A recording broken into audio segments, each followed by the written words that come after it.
Muy buenos días a todas aquellas personas que nos acompañan en nuestro programa Conciencias. Estamos encantados de tenerlos aquí con nosotros. Hoy tenemos una gran personalidad del mundo de la biología. Tenemos la presencia del maestro en ciencias y doctorante Raimundo Cervantes, que el día de hoy nos viene a presentar un tema que vale la pena escuchar, un tema relevante y que cada vez tiene más importancia en nuestro presente, en nuestro día a día.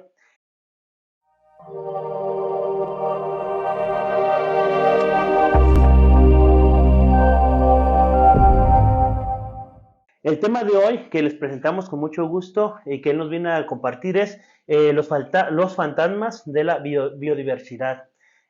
Bienvenido. Muchas gracias, maestro Luis. Pues aquí estamos para compartir este tema que, como comentabas, es muy importante y es importante pues tener una embarradita de lo que conlleva estos fantasmas de la biodiversidad. Tuve mucha curiosidad cuando leo el título. ¿Por qué fantasmas de la biodiversidad? ¿A qué se refiere con eso?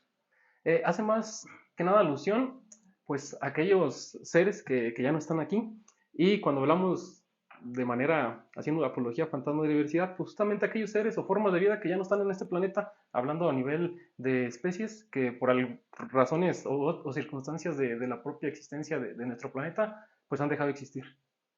Wow, entonces me hace pensar mucho en, pues, como un fantasma, ¿no? Algo que estuvo y ya no está. ¿Qué significa biodiversidad? Lo podemos entender como esta diversidad o variedad de formas de vida que están pues en todo nuestro planeta, en este globo terráqueo. Y pues pese a que pudiéramos desde el kinder nos enseñan ciertas formas de vida, animalitos o plantas, a veces, y es derivado de la capacidad cognitiva de los pequeños, solamente se muestran algunas formas de vida, sin embargo existen millones de formas de vida, tanto de animales como de plantas, que pues están cubriendo este planeta.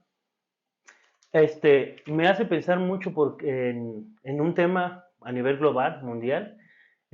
Pienso que pues ha habido ya hay muchas especies extintas, pero ¿cómo ve usted la situación aquí en nuestro estado, en el estado de Michoacán? ¿Qué ha pasado quizá en siglos, en años? ¿Qué nos podría esperar aquí en Michoacán de manera hipotética?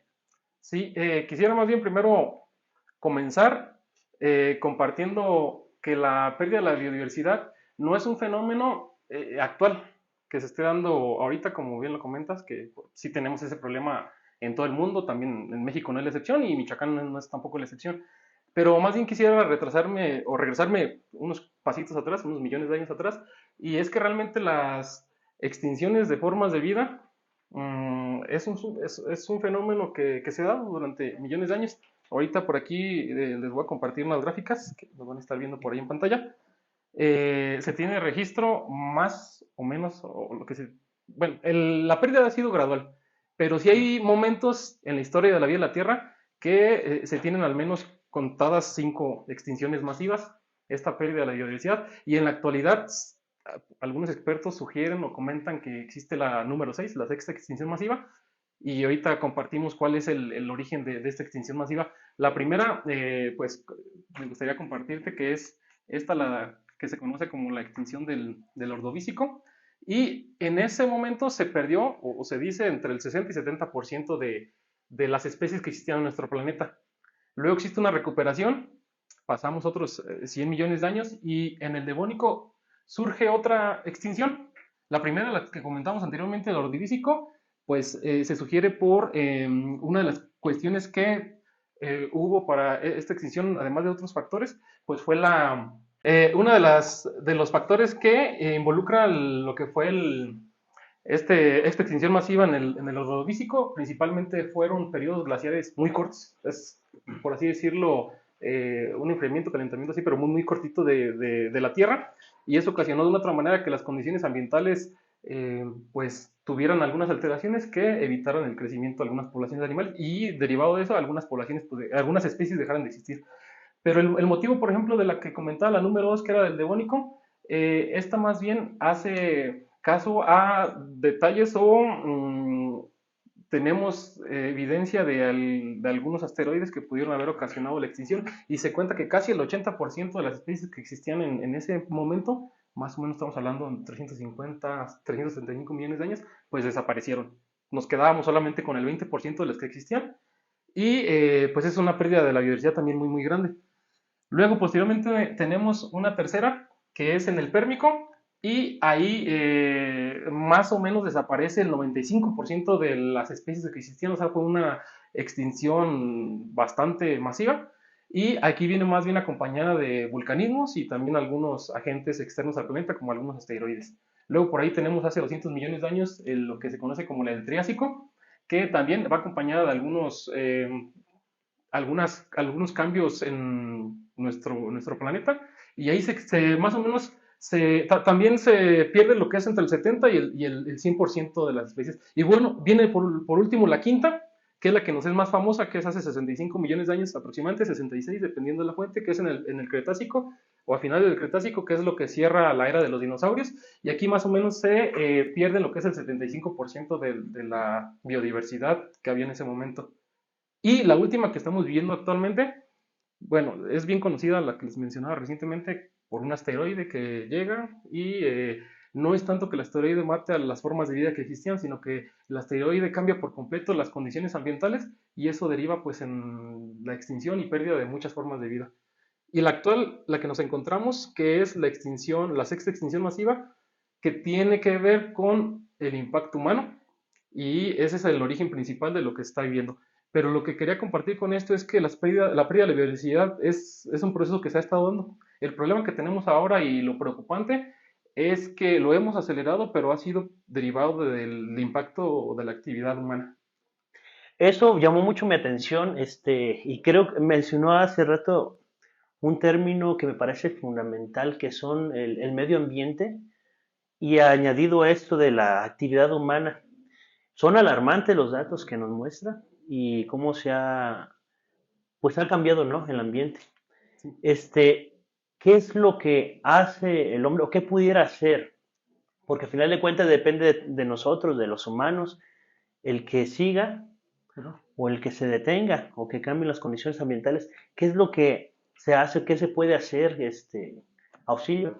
Sí, pues hay principalmente 5 criterios, puede haber otros más que son Ujú.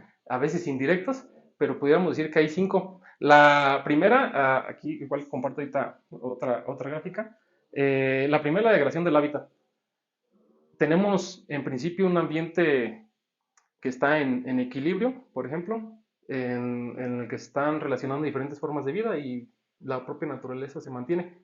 Pero luego el humano por cuestiones, no sé, de necesidad de alimento, refugio, tiende a talar algún árbol o hace alguna modificación en el ambiente.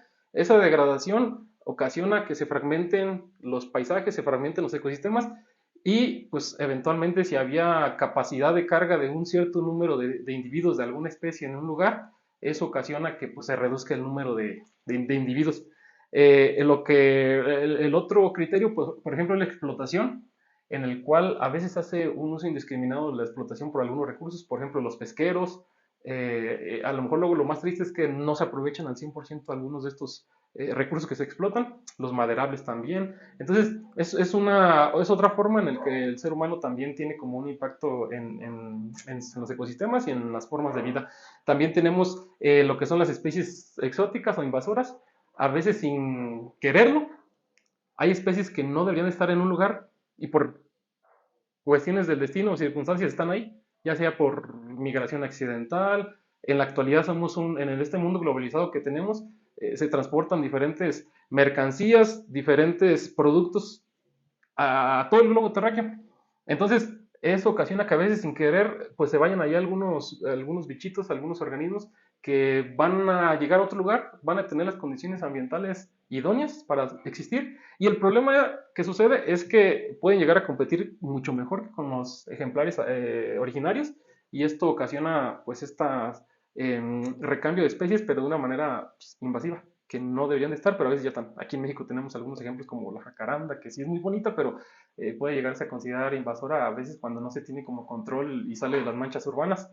el eucalipto, que también es el mismo caso, y entre otros, hablando de plantas, a otras especies invasoras, hablando de animales, a veces nos hace coqueto comprar algún animalito en algún acuario, una tortuguita, y a veces esas tortugas o algún pececito que no son originarios no sé, supongamos nosotros que estamos aquí en Michoacán, de un lago de Michoacán, se nos hace después un poquito tierno, ya liberarlo, pensamos que es buena opción, y sucede que no, que a lo mejor no era la mejor opción era buscarle un refugio adecuado de manera de cautiverio y evitar exponerlo a la vida silvestre, porque luego termina ocasionando un problema mayor del que queríamos nosotros dar como una solución. La otra pues es la contaminación, que es a veces intrínseca con el ser humano.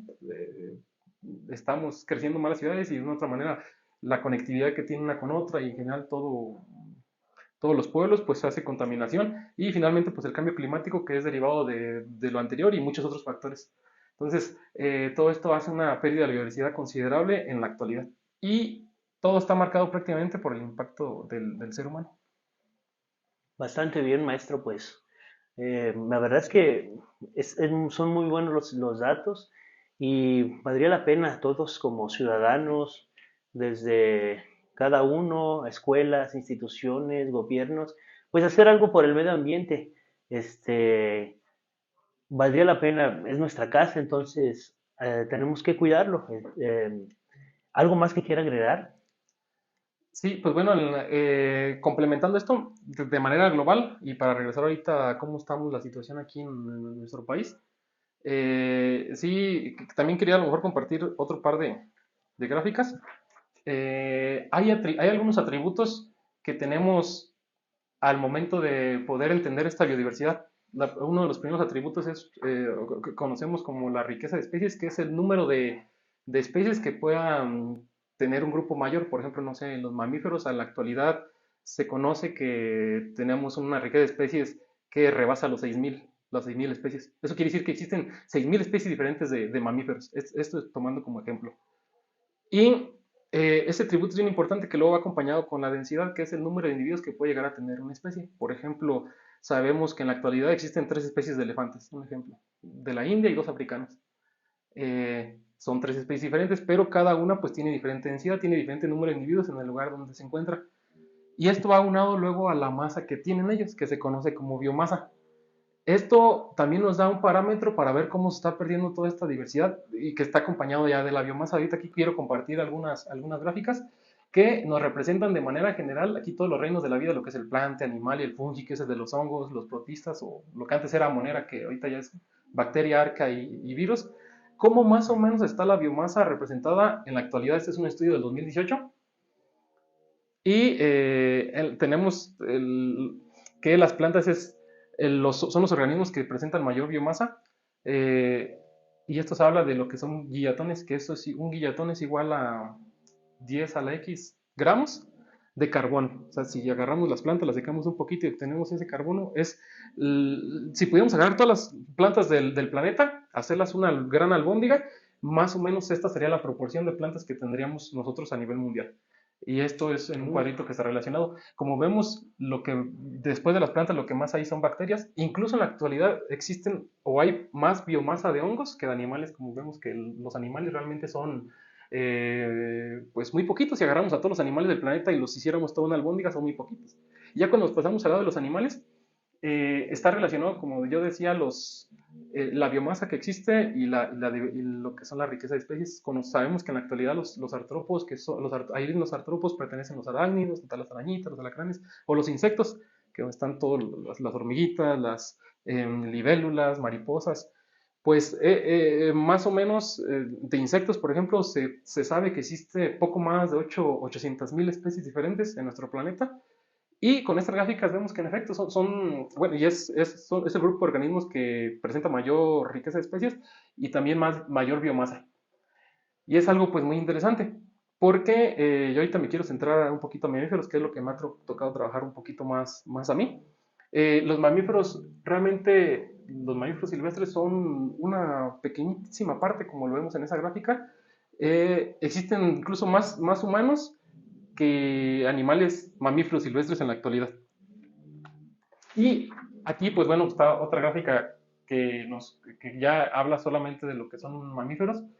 Y bueno, para que nos demos una idea, esta gráfica, pero ya habla más bien, el MT hace referencia a 1 millón de toneladas. Entonces, la gráfica nos representa pues algo muy interesante. Lo que está aquí en verde es todos los mamíferos silvestres que existen en nuestro planeta, pero si nos damos cuenta es relativamente muy poco. Estamos hablando apenas de 20 millones de toneladas. Del otro lado, en rojo, perdón, en azul, tenemos los mamíferos de vida marina, Ujú. que es casi el doble de los mamíferos terrestres, pero es muy poquito si lo comparamos con la punta que está de color naranja, que son los humanos, que más o menos son 390 millones de toneladas. Estamos hablando casi de 10 veces más, 40 veces más de respecto a lo que solamente son los mamíferos silvestres terrestres. Pero lo que más hay de biomasa de mamíferos son los animales domésticos, principalmente ganado. Luego siguen los perros y en estas gráficas podemos ver que prácticamente los perros casi están en la misma proporción que los animales silvestres. Repito, si agarramos a todos los perros del mundo, los llevamos como una especie de albondiguita y a todos los mamíferos silvestres, imagínate tomando en cuenta todos los rinocerontes, todos los elefantes que hay, todas las jirafas, todos los animales mamíferos que existen, hay prácticamente el mismo número de perros en el mundo que el mismo número de mamíferos de vida silvestre. Y son datos un poquito críticos, pero pues están ahí, existen. Y esto nos habla pues un poquito de las cuestiones o condiciones culturales que el propio humano pues ha generado para la subsistencia del humano. Vemos que están mayormente humanos, seguido de lo que necesitamos nosotros para hacer consumo o compañía, como perros o algún ganado. Entonces es un tema y son datos muy, muy, muy interesantes que vale la pena pues, compartir. Este es un estudio que se hizo recientemente, el año pasado apenas, que pues, aborda la biomasa de los mamíferos actuales. Wow, pues qué interesante, de verdad es asombroso. A veces uno ignora estas cosas, las desconoce, pero es asombroso. Pues encantado nosotros de recibirlo aquí en nuestro canal Conciencias. Es un gusto. Usted tiene las puertas abiertas aquí, ¿sí? Y la verdad es que estamos pues muy contentos de tener personalidades como usted. Nos llevamos mucho, ¿sí? Y pues es un gusto tenerlos aquí a cada uno de los invitados. Pues muy bien, maestro. A ver, ahora para concluir, ¿qué pudiera aportarnos? Es un tema bastante complejo, se pudiera hablar muchísimo y la verdad es que es muy interesante, pero ¿qué nos puede concluir sobre todo este mundo de la biología, toda esa pérdida de la biodiversidad? Sí, como conclusión, algunos datos, hay muchísimo más, ahorita fue realmente una embarradita de todos los datos que existen, la problemática que existe, esta pérdida de biodiversidad, y a manera de conclusión, sí me gustaría compartir que no necesitamos irnos a una escala global o a otra parte del mundo para ver lo que está sucediendo aquí en nuestro país, o en Michoacán, por ejemplo, porque también existe este tipo de problemas. Estudios como estos, así de manera local, no se han hecho en el cual podamos, no sé, al menos en la cuenca de Cuitzeo, poder ver la biomasa que existe, pero sí se conoce toda la pérdida, por ejemplo, de la biodiversidad y de las especies que hay aquí en esta región, derivado pues de que es una de las zonas que presenta casi una cuarta parte de la población del estado de Michoacán y que es una zona, una región que tiene un impacto antropogénico relevante, importante, y pues lo vemos en los datos que hoy nos existen, al menos por ejemplo en esta parte del estado de Michoacán, es que el 50% de lo que era la región o toda esta cuenca de Cuitzeo, en la actualidad son campos de cultivo, pastizales inducidos. Es un dato considerable y otro 6% son manchas o ciudades, pueblos. Entonces estamos hablando que el resto, más o menos 44%, y ahora sí se divide en algunos bosques, algunos matorrales, que serían originarios. El problema es que a veces están fragmentados, no tienen una continuidad. Y pues bueno, eso a la larga también nos podría causar problemas con algunos otros grupos de animales, que lo que hemos visto en la actualidad, que uno de los grupos que más ha estado soportando las presiones antropogénicas, no solamente aquí, sino a nivel global, pues son los roedores. Y es un tema, pues, para trabajarlo, porque, pues bueno, son potenciales eh, conductores de algunas enfermedades zoonóticas que, no sé, en algún momento pudieran tener alguna repercusión, como ya lo hemos vivido hace unos años atrás con la pandemia. Entonces, quisiera concluir solamente con eso. Entonces, es relevante que pues se tomen cartas en el asunto, de manera desde de los ciudadanos, los gobiernos, para poder tener conciencia de los recursos que tenemos, pero también cómo tratar de hacer conservación con el fin, pues, de protegerlos y tenerlos de cara al futuro. Pues muchas gracias. Gracias, pues como siempre, un gusto recibir a nuestros invitados aquí en Conciencias y le agradecemos mucho. Tiene las puertas abiertas. Gracias por su presencia, estamos encantados. Muchas gracias.